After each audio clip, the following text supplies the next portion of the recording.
এটা একটা transfer proof base create হয়েছে, যেটা যতক্ষণ তুমি রাখতে চাও এই মেকআপটা ততক্ষণ পর্যন্ত কিন্তু লাস্টিং করবে। আমি তোমাকে টেস্ট করে দেখাচ্ছি মেকআপটা কতখানি ট্রান্সফার প্রুফ হয়েছে।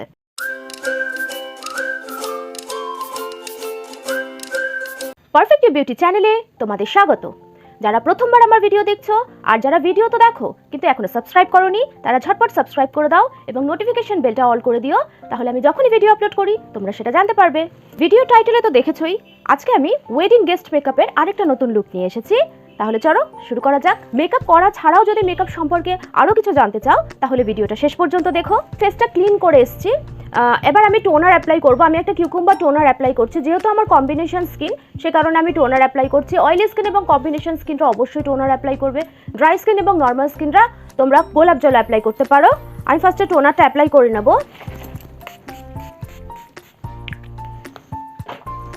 এটাকে ন্যাচারালি শুকোতে দেবে। টোনারটা স্কিনে ভালো মতন অ্যাবজর্ব হয়ে যাওয়ার পরে আমি ময়েশ্চারাইজার অ্যাপ্লাই করব। পন্সের সুপার লাইট জেল এই ওয়াটার বেস ময়েশ্চারাইজারটা অ্যাপ্লাই করব, যেহেতু আমার কম্বিনেশন স্কিন তাই। অয়েলি স্কিন এবং কম্বিনেশন স্কিনরা ওয়াটার বেস ময়েশ্চারাইজার অ্যাপ্লাই করবে, আর যাদের ড্রাই স্কিন বা নর্মাল স্কিন তোমরা ক্রিম বেস ময়েশ্চারাইজার অ্যাপ্লাই করতে পারো। খুব বেশি ড্রাই স্কিন হলে তোমরা সিরাম অ্যাপ্লাই করতে পারো, আর যাদের অতিরিক্ত ড্রাই স্কিন তারা কিন্তু অয়েলও অ্যাপ্লাই করতে পারো। ময়েশ্চারাইজারটা স্কিনে অ্যাবজর্ব হয়ে যাওয়ার পরে, সেট হয়ে যাওয়ার পরে আমি প্রাইমার অ্যাপ্লাই করব। যেহেতু আমার কম্বিনেশন স্কিন তাই আমার স্কিনে যেসব জায়গায় এখানে এইসব জায়গাগুলোতে অয়েল সিক্রিয়েশন হয়, সে কারণে আমি এইসব জায়গায় সিলিকন বেস প্রাইমার অ্যাপ্লাই করব। আর বাকি স্কিনে সুইস বিউটির এই রিয়েল বেস এই ক্রিম বেস প্রাইমারটা অ্যাপ্লাই করবো। এটা একটা ইলুমিনেটিং প্রাইমার। আমার বাকি স্কিনটা এখনো ড্রাই ফিল হয়।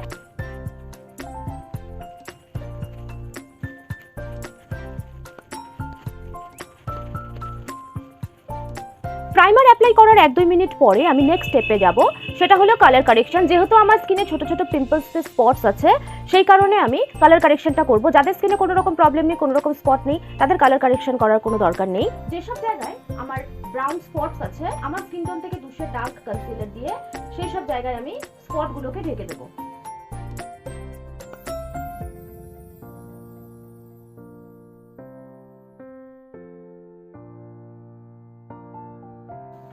একটা ফ্ললেস সুন্দর মেকআপের জন্য কিন্তু এই কালার কারেকশন করাটা ভীষণ দরকার, না হলে ফাউন্ডেশনের ওপর দিয়ে এই স্পটসগুলো কিন্তু বোঝা যাবে। এবার আমি একটা ড্যাম্প বিউটি ব্লেন্ডার দিয়ে এই কনসিলারটাকে সেট করে দেবো।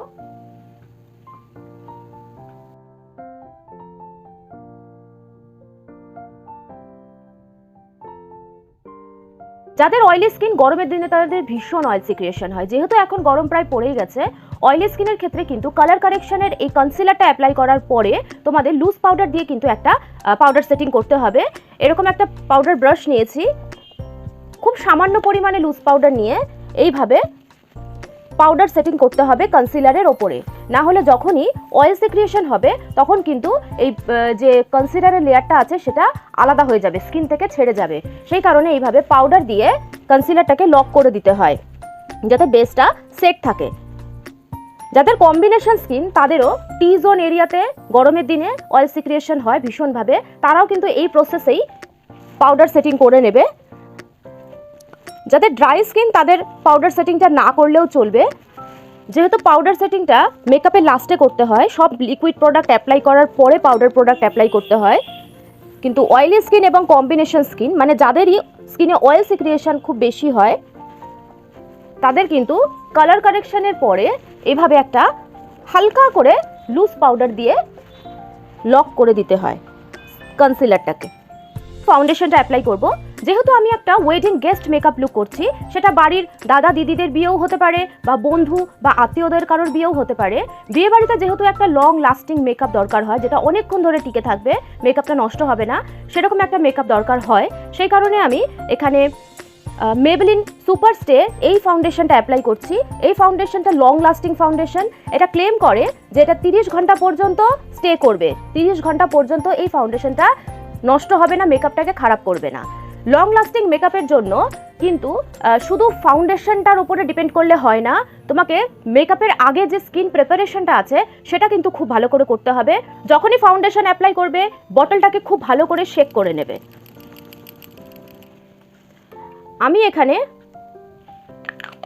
কিছুটা ফাউন্ডেশন বের করে নিয়েছি। যাদের অয়েলি স্কিন তারা কিন্তু ফাউন্ডেশনটাকে এভাবেই ডাইরেক্ট অ্যাপ্লাই করতে পারো, কম্বিনেশন স্কিনরাও কিন্তু ডাইরেক্ট অ্যাপ্লাই করতে পারো। কিন্তু যাদের ড্রাই স্কিনের ক্ষেত্রে সুপার স্টে কিন্তু একটু ড্রাইনেস দেয়। কেমন? তোমরা এই ফাউন্ডেশনের সঙ্গে একটা সলিউশন মিক্স করেও কিন্তু অ্যাপ্লাই করতে পারো। আমি দেখাচ্ছি তোমাদের। ফাউন্ডেশনটাকে আরেকটু লিকুইডই বানাতে, যাতে এটা ড্রাই স্কিনের জন্য এটা যাতে ভালো মতো সেট হয়ে যায়, সেই কারণে আমি ফাউন্ডেশনের সাথে এই লিকুইডটা মিক্স করব। এটা পিএসসি ডুয়েল ফোল্ড একটা লিকুইড জেল। এই জেলটা যে কোনো মেকআপকেই লিকুইডই বানাতে ভীষণ হেল্প করে। আমি এই জেলটা থেকে 2 ফোঁটা নিয়ে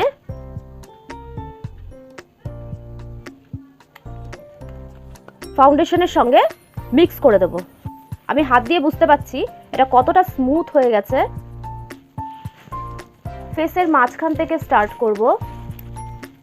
ড্যাম্প বিউটি ব্লেন্ডার দিয়ে আস্তে আস্তে পুরো ফেসে স্প্রেড করে দেব।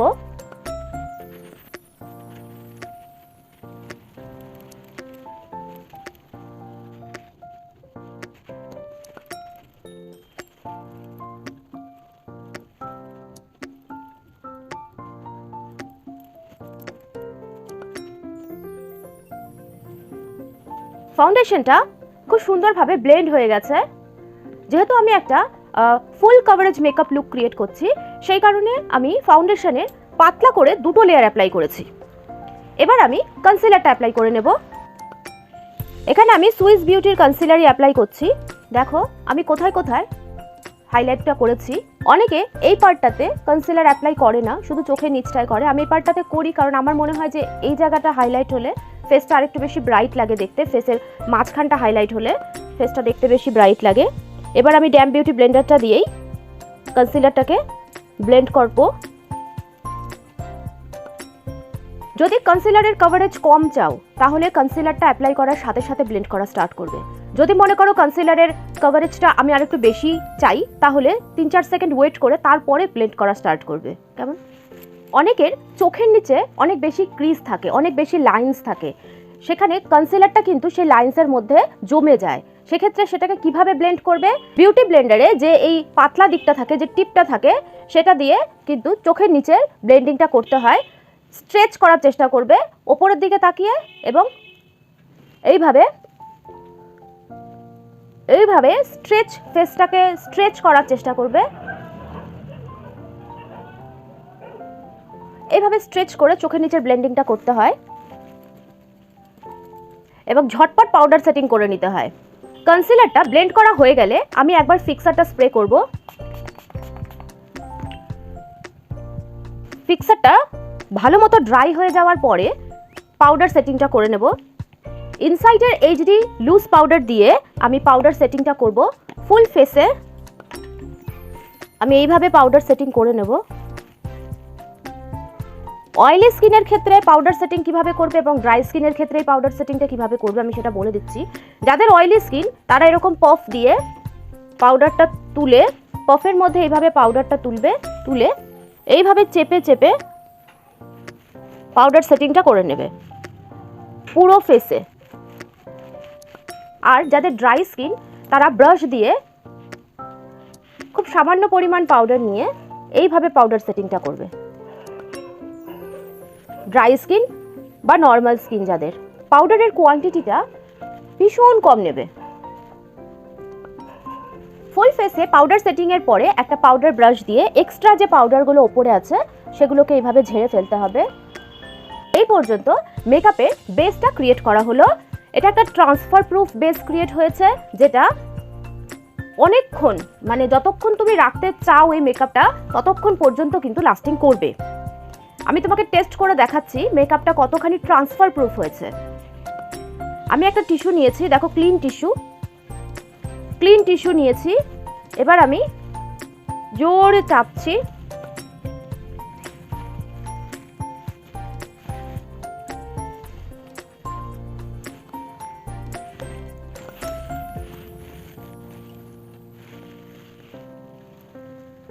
তোমরা কি কোনো রকম মেকআপ দেখতে পাচ্ছ? মেকআপ কিন্তু ট্রান্সফার হয়নি। এবার দেখো ফেসটা একদম ফ্ল্যাট মনে হচ্ছে। এবার ফেসে ব্রঞ্জিং করে আমি একটা শেপ দেব। তোমরা যে কোনো ব্রঞ্জার অ্যাপ্লাই করতে পারো।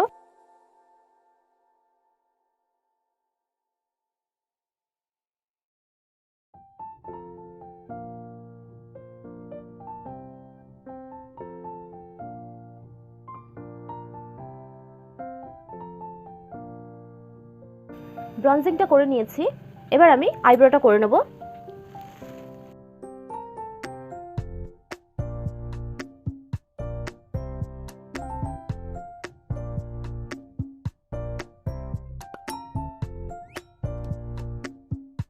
এবার আমি আই মেকআপটা করব। আমি যেহেতু আজকে হোয়াইট আর গোল্ডেনের মধ্যে একটা কম্বিনেশন পরেছি, এর সাথে কিন্তু কপার কালার বা ব্রাউন কালারের আই মেকআপ সবথেকে বেশি ভালো যায়, কিন্তু আমি আজকে ব্রাউন বা কপার কোনোটাই করব না। আমি আজকে পিঙ্কের মধ্যে একটা স্পটলাইট আই মেকআপ দেখাচ্ছি। পিঙ্ক আই মেকআপটা তোমরা হোয়াইটের সাথে, ব্ল্যাকের সাথে, পিঙ্কের সাথে, পার্পলের সাথে, এরকম কালারগুলোর সাথে তোমরা করতে পারো, কেমন ব্লু এর সাথেও করতে পারো। ফার্স্টে আমি ব্রাউন কালারের একটা ট্রানজিশন করে নেব। লাইট একটা ব্রাউন কালার দিয়ে আমি ফার্স্টে ট্রানজিশন শেডটা করে নিচ্ছি। একটু ডার্ক ব্রাউন কালার দেব আমি এর নিচেই, ক্রিজের ঠিক ওপরে আমি একটু ডার্ক ব্রাউন কালার অ্যাপ্লাই করছি।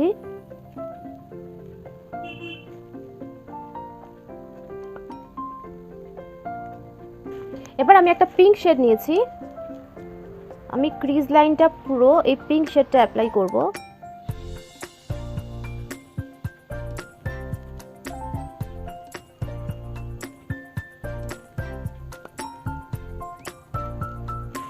আমি ইনার কর্নারে এবং আউটার কর্নারে এই পিঙ্ক কালারটা অ্যাপ্লাই করছি, সাথে আমি ক্রিজেও অ্যাপ্লাই করছি।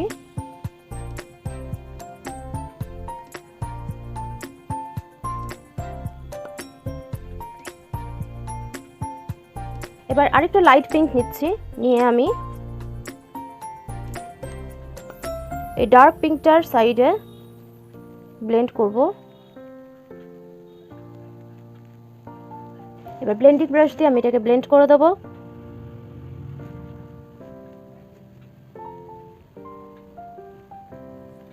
এবার আমি সুইস বিউটির একটা রোজ গোল্ড কালারের গ্লিটার আইশ্যাডো নিয়েছি, লিকুইড আইশ্যাডো। এটা আমি এই চোখের মাঝখানে অ্যাপ্লাই করব। মিডিলে যে ফাঁকা জায়গাটা আছে সেখানে আমি এই কালারটা অ্যাপ্লাই করছি।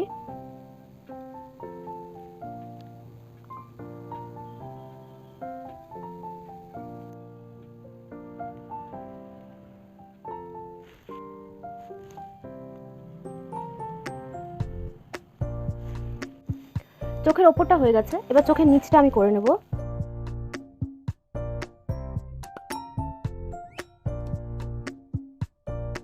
আমি পুরোটা করব না, আমি শুধু এই সামনের কর্নারটা আর সাইডটা করব, মাঝখানটা আমি ফাঁকা রাখছি।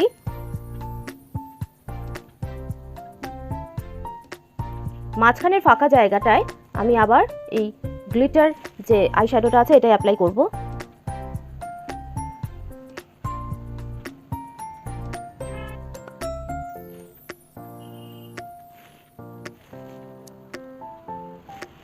এবার আমি লাইনার অ্যাপ্লাই করব, আমি ব্ল্যাক লাইনারই অ্যাপ্লাই করছি।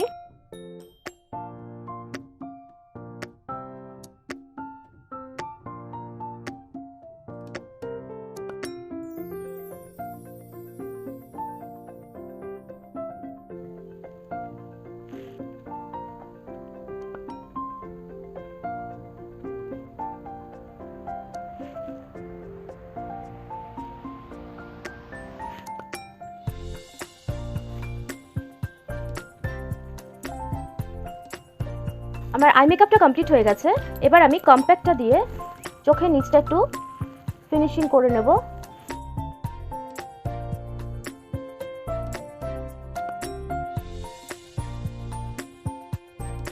আমি ব্লাশটা অ্যাপ্লাই করব।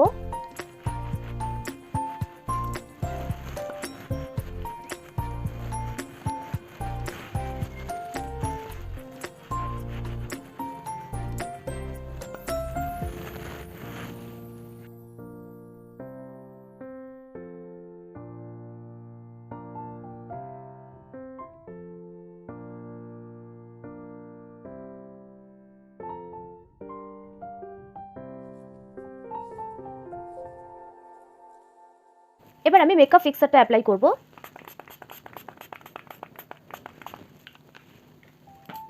ফিক্সার অ্যাপ্লাই করার পরে কিন্তু কথা বলবে না।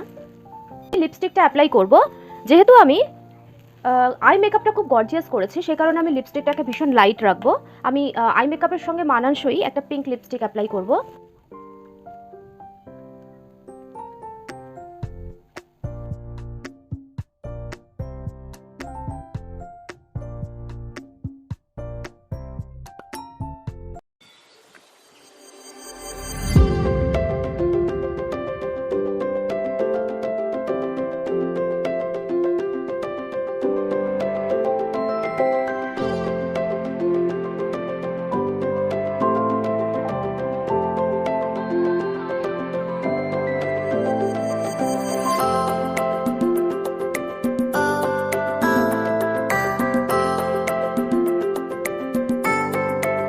মেকআপ লুকটা তোমাদের কেমন লাগলো আমাকে অবশ্যই কমেন্ট করে জানাবে। ভালো লাগলে লাইক, কমেন্ট এবং শেয়ার করে দিও তোমাদের বন্ধু এবং আত্মীয়দের সাথে। তাহলে আজকের মতন চলি, দেখা হবে নেক্সট ভিডিওতে। টাটা।